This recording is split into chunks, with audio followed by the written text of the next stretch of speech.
మెదక్ జిల్లా Narsapur MLA camp కార్యాలయం ఆవరణలో క్రిస్మస్ సోదరులకు క్రిస్మస్ పండుగ సందర్భంగా బట్టల పంపిణీ కార్యక్రమంలో పాల్గొన్నారు నర్సాపూర్ ఎమ్మెల్యే సునీతా లక్ష్మారెడ్డి. ఈ సందర్భంగా కేక్ కట్ చేసి శుభాకాంక్షలు తెలియజేస్తూ ఈ నెల 25న క్రిస్మస్ పండుగను సోదరభావంతో జరుపుకోవాలని తెలిపారు. ఈ కార్యక్రమంలో అడిషనల్ కలెక్టర్ రమేష్ తో పాటు Narsapur RDO Srinivasulu, MRO Kamaladri, Hatnura MPP Narsimhulu, councillor Ashok Goud తదితరులు పాల్గొన్నారు.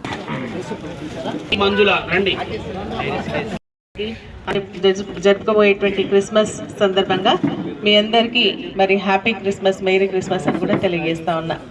ఈరోజు మన ప్రభుత్వం అన్ని పండుగలు కూడా మన అందరం కలిసిమెలిసి జరుపుకునేటువంటి ఆనవాయితీ మరి మన దేశంలో, మన రాష్ట్రంలో ఉంది. అందుకనే ఈరోజు క్రిస్మస్ పండుగ కూడా మరి అందరం కలిసిమెలిసి మరి ఒక పండుగను జరుపుకోవాలన్న ఆలోచనతో మరి ఆనాడు కేసీఆర్ గారు కానీ మరి ఈరోజు ప్రభుత్వం కానీ మనకు ఫీస్ట్ జరుపుకోవడానికి మరి డబ్బులు కూడా కేటాయిస్తూ మరి పేదవారికి బట్టలు లేవు పండగకు అన్నటువంటి పరిస్థితి ఉండకూడదు అన్న ఆలోచనతో మరి బట్టల పంపిణీ కార్యక్రమాన్ని మన తెలంగాణ ప్రభుత్వం ప్రారంభిస్తే ఇప్పుడు దాన్ని కంటిన్యూ చేస్తూ ఈరోజు మళ్ళీ మన బట్టల పంపిణీ కార్యక్రమాన్ని కూడా మన క్రిస్మస్ గిఫ్ట్స్ని కూడా ఈరోజు ఇవ్వడం జరుగుతుందని చెప్పేసి కూడా నేను తెలియజేస్తా ఉన్నా.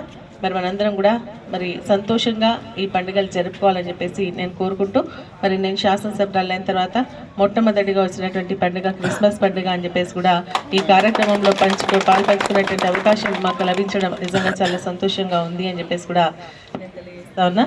ఇప్పుడే మన ఫాదర్ మరిన్ని అప్డేట్స్ కోసం మా ఛానల్ని సబ్స్క్రైబ్ చేయండి.